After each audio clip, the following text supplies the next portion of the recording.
You have paying clients, but somehow running your business feels heavier than it used to. You're making consistent money, but still have a back end that feels pieced together. If that sounds familiar, this conversation's for you. Hopefully, the creative work still feels enjoyable, but everything else about running your business doesn't feel nearly as light as it once did.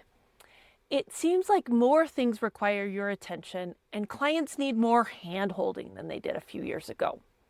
There are more situations that seem to require decisions from you personally, and more details seem to live just inside your head instead of somewhere your team or future you can rely on. If you're ashamed to admit that you haven't figured it out by now, even though you've been building your business for years, you aren't alone. Here's the secret. This stage is hard for most creative businesses because success, confidence, and a booked out calendar doesn't automatically remove operational friction. The fact is, you don't have a motivation problem. You probably aren't disorganized. You're definitely not incapable. And feeling overwhelmed doesn't mean failure. Instead, it just means that your business has naturally become more complex as it's grown. As you become established, you attract clients that have different expectations. Your personal life has grown and changed. You might be managing a team instead of going at it alone. And because of this, your capacity and priorities shift.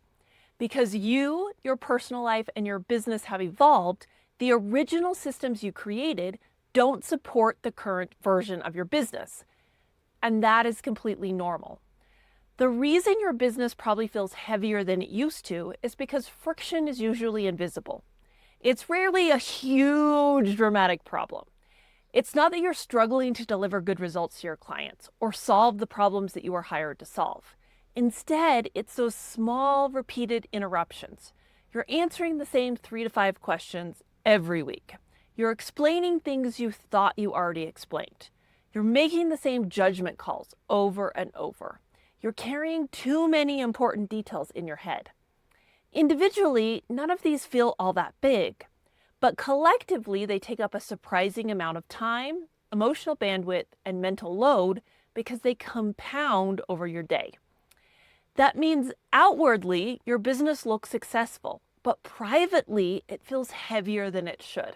And you blame yourself rather than questioning the systems that are failing to support you as they should. This shows up in ways like every project feeling different, even when the work is similar, or opening your inbox and feeling exhausted because you're rewriting the same emails day after day, or just going along and giving the clients what they want because it feels easier than deciding what is actually best for your business in the long run. But these repeated frictions are actually information and cues to identifying how you can make your workflow easier if you start paying attention to them. So I want you to stop thinking of these friction points as personal failures. You shouldn't have solved these problems years ago because these problems didn't exist then. You haven't fallen behind. Your peers are probably quietly struggling with these problems too. Instead of thinking of them as failures, I want you to consider them useful information. They're just highlighting where you and your clients need a little more support. They're just noting where you've evolved past your current way of running your business. And that's expected as your business grows and evolves. Most business owners think overwhelm comes from juggling too much or having too much on their plate. But what I see more often is that it comes from doing the same things repeatedly. You're answering the same questions via email, explaining the same process, making the same decisions, solving the same misunderstandings over and over and over again. And once you realize the overwhelm is coming from doing the same things over and over, it's good news. Why? Because you just need to make small tweaks, not giant overhauls, to stop the patterns in their tracks. You don't need to fix everything this week. You just need to create a mini system for one repeated frustration and specific problem. If you try creating one policy for how you'll deal with meeting reschedules, then you don't have to decide how you'll deal with that request. You just apply the policy. If you create one email script for out-of-scope requests, you don't have to stare at a blank screen. You just have to insert the script into the email and customize it. And each mini system creates relief, and this compounds over time. Friction tends to hide in lots of sneaky places in our businesses. It might be in contract language that creates unnecessary confusion. It might be in vague policies. It might be in blank screens when you try to write an email for the 100th time. It might be the decisions you're never documenting to your team.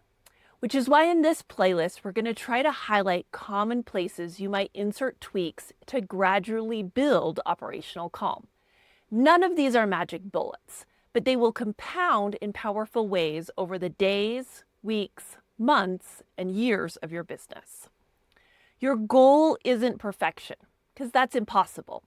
Your goal is creating a business that requires less from you emotionally, day in and day out. And you get there when you rely on systems, not your memory.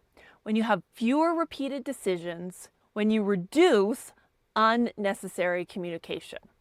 Because success and sustainability are not always the same thing. Yes, you want a successful business, however you've decided to define that, but it has to be sustainable. And neither one you get to accidentally. You have to intentionally build them.